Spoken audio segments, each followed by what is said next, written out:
रीवा से हैं अमन Chaturvedi.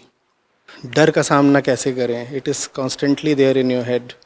Even if I go and face my fears as per your videos, I find myself unelevated each time I have to prepare for facing a dreadful situation.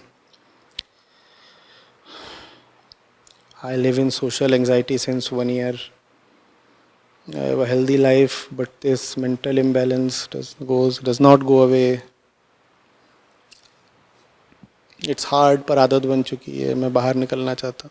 इसमें जो खास बात है, कह रहे हैं कि डर बहुत रहता है, सोशल एंजाइटी रहती है और फियर बहुत ज़्यादा है. बार बार फियर का ही लिखा है. कि खास बात ये है कि 18 साल के हैं और 18 साल में अमन ने ये. अमन, तुम भी वास्तव में पूछो तो दूसरों की करनी का फल भुगत रहे हो. तुम्हारी ये जो पूरी पीढ़ी है ना, 18 हो, टीनेजर हो, हम तो जब थे तब जेन एक्स ही बोल देते थे, अब तो जेन एक्स, जेन वाई, जेन जेड ये सब पीछे छूट गया. तो मिलेनियल्स हो गए ना ये लोग. 18 का है ना, तो ये क्या हुए. खैर जो भी हो, तुम्हें वास्तव में वो चीज़ दी ही नहीं गई है जो जो ज़िंदगी में पाने लायक है. जो पाने लायक होता है ना, वो जब तुम्हारे पास आता है तो तुम्हें डराता नहीं है, वो तुम्हें एक गजब विश्वास से भर देता है. और जब तुम्हारी पूरी पीढ़ी को ही ऐसी चीज़ें दे दी गई हैं जो ज़िंदगी में होनी ही नहीं चाहिए, तो ज़िंदगी ऐसी चीज़ों से भर जाती है जो तुम्हें बिल्कुल डरा के दबा के रखती हैं.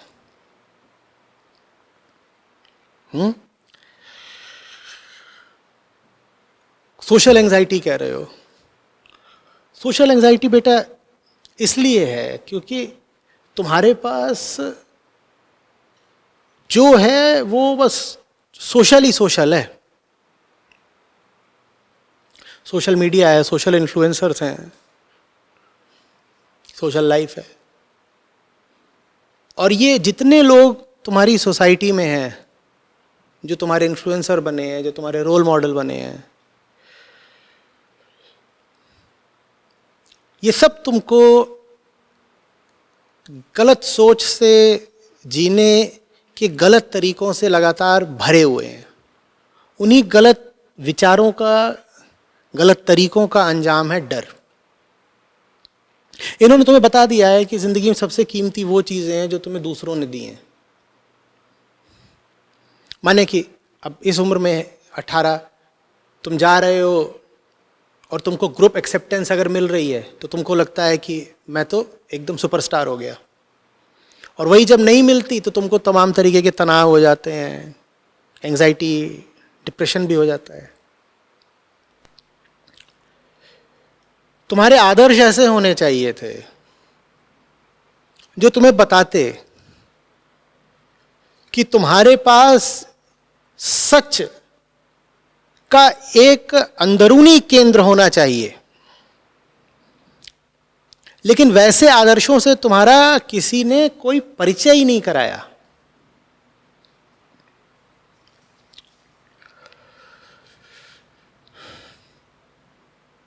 मैं आज तुमसे पूछ दूं कि आर्यभट्ट के बारे में कुछ बताना, मैं तुमसे लियोनार्डो विंसी के बारे में ही कुछ पूछ दूं, मैं तुमसे पिकासो के बारे में कुछ पूछ दूं, वापस भारत पर आऊं तुमसे सुश्रुत के बारे में कुछ पूछ दूं,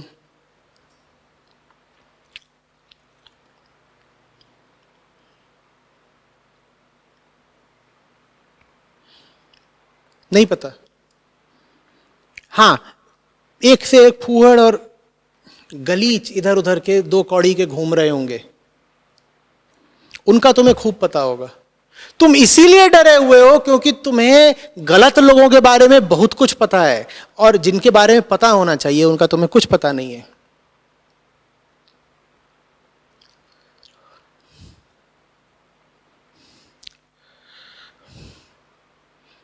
ये कभी मिला, वो ऐसे ही बिल्कुल एकदम लुजुर पुजुर हालत में लगा गिर पड़ेगा, तो बात हो रही, मैं उससे पूछ रहा, 1.5 साल पहले की बात,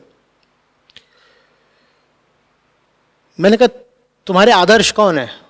बोला व्हाट इज आदर्श? मैंने कहा रोल मॉडल। तो बोलता MC रॉन। मैं कहा गाली क्यों दे रहे? मैं कहा कौन? बोला MC रॉन। मैं कहा भाई तू रॉन बोल ले, तू बार बार MC क्यों? बोला नहीं MC रॉन। मेरे को समय लगा समझने में कि ये जो भी ये MC वाले लोग होते हैं यही अब रोल मॉडल है। तुम रोल मॉडल हो ही नहीं सकते अगर तुम MC नहीं हो। मैं ये नई पीढ़ी की बात कर रहा हूं।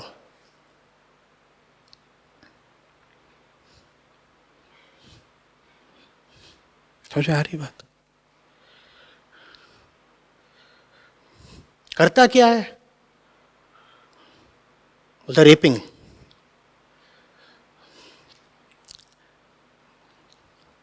मैं कहा तेरी उम्र बहुत छोटी है, नहीं तो मेरा हाथ अभी बहुत बड़ा हो जाता और पटाख से पड़ता। फिर उसने मुझे सुनाया कि देखो ये करता है।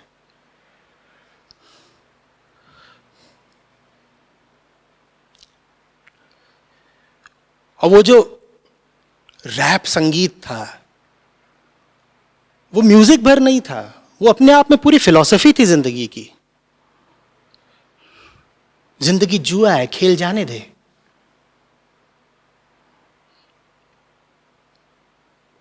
जिंदगी दारू है, पी जाने दे। ये पता नहीं ये क्या है, जुए का इससे क्या संबंध है और दारू का क्या संबंध है इससे? सहलाने से दारू में फर्मेंटेशन ज्यादा होगा या जुआ जीत जाओगे? कुछ होगा MC वाला काम, मैं नहीं जानता।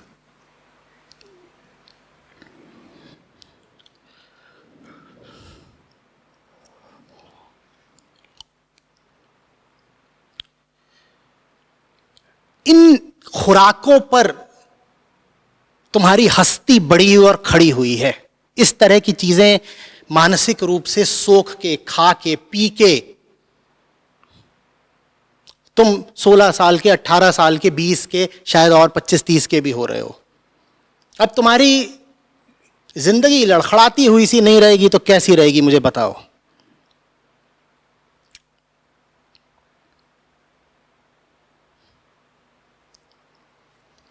मैंने पूछा लाल बाल पाल कौन थे बताना, और मैंने कोई बहुत खुफिया बात नहीं पूछ दी है।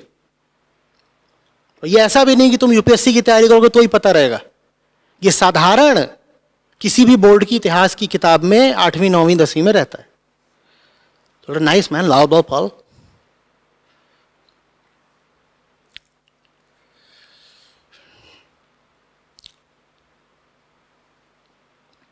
मैं तो नहीं कह रहा अमन कि तुम ऐसे हो, पर थोड़ी देर पहले कहा था ना, गेहूं के साथ घुन भी पिसता है। जब एक पूरी की पूरी पीढ़ी ही बर्बाद हो गई हो तो उसमें कितना बचे रहोगे? और उसमें तुम्हारा दोष नहीं। मैं तो पूछता हूं 50 और 70 और 90 के दशक वाली पीढ़ियों से कि तुमने क्या विरासत सौंपी है आज के इन बच्चों को? क्योंकि ये तो बेचारे नन्हे से ही पैदा हुए थे। इनको जो खिलाया पिलाया तुमने पिलाया, इनको जो सिखाया पढ़ाया तुमने पढ़ाया। ये क्या पढ़ाया है इनको कि ये नस्ल ऐसी निकल गई? अच्छे लोगों के संपर्क में आना होगा तुम्हें, और अच्छे लोग, अमन तुम जैसे हो गए हो, अच्छे लोग तुम्हें अच्छे नहीं लगेंगे। वो तुमको थोड़े बोरिंग से लगेंगे, वो तुमको थोड़े अजीब से लगेंगे, पर और कोई तरीका नहीं है। तुम्हें अच्छे लोगों के संपर्क में आना होगा, भले ही वो तुमको कितने भी oh my God so odd लगे। हॉट से ऑड की तरफ बढ़ो। जो तुम्हें हॉट लगते हैं ना, वही तुम्हारी जिंदगी का बोझ है। ऑड लोगों की ओर बढ़ो जो तुम्हें अजीब लगते हो। किताबें तुम पढ़ते नहीं, तुम तो 7-7, 8-8 मिनट के यूट्यूबर्स के वीडियो देखते हो। तुम्हें किताबों की ओर आना पड़ेगा।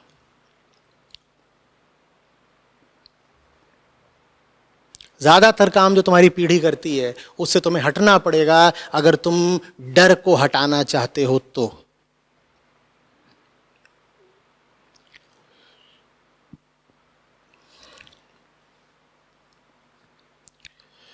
दो दिशाओं में आगे बढ़ो। पहली बात, जो तुम्हारा सामान्य ज्ञान है उसको गहरा करो।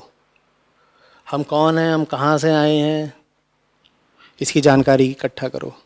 और दूसरी बात, तुम्हारी उम्र अब इतनी है कि तुम विजडम लिटरेचर की ओर बढ़ सको, तुम्हें बढ़ना होगा।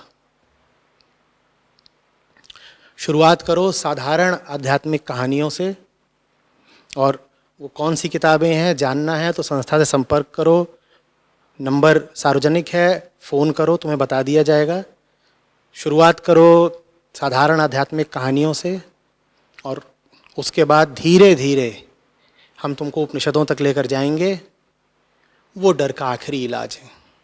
खुद कहते हैं कि हम लिखे इसीलिए गए हैं ताकि तुम्हारे तापों का नाश कर सकें। ताप माने हर वो चीज़ जो तुमको फीवरिश कर देती है, डरा देती है, तुम्हारा पारा बढ़ा देती है। ताप समझते हो? ताप को गर्मी भी बोल सकते हो, और ताप को पीड़ा माने संताप ऐसे भी बोल सकते हो। तो ताप त्रय का नाश हो सके, उपनिषद कहते हैं हम लिखे इसीलिए गए हैं। तो डर तो अंततः तभी हटेगा जब उपनिषदों के पास आओगे। इन उपनिषदों तक आने के लिए तुम्हें थोड़ी सी यात्रा करनी पड़ेगी। पहला कदम है जिन लोगों से, जिन विचारधाराओं से, जिस तरह के आदर्शों से जुड़े हुए हो उनको बर्खास्त करो। बर्खास्त माने डिसमिस। दूसरा, कुछ सामान्य ज्ञान अर्जित करो कि ये दुनिया क्या चीज़ है, राजनीति क्या चीज़ है, अर्थव्यवस्था क्या चीज़ है, इतिहास क्या चीज़ है। तीसरा, अध्यात्म की जो साधारण किताबें हैं, प्रवेशिकाएं हैं, एंट्री लेवल, उनसे शुरू करो। और चौथा, अंततः आओ और साथ बैठ करके उपनिषद पढ़ो। अगर वाकई तुम गंभीर हो, जो मैं समझता हूँ तुम्हें होना चाहिए, तुम्हें बहुत लंबी ज़िंदगी जीनी है, अभी मात्र 18 के हो, वाकई गंभीर हो तुम एक अभीत निर्भय ज़िंदगी जीने के लिए, तो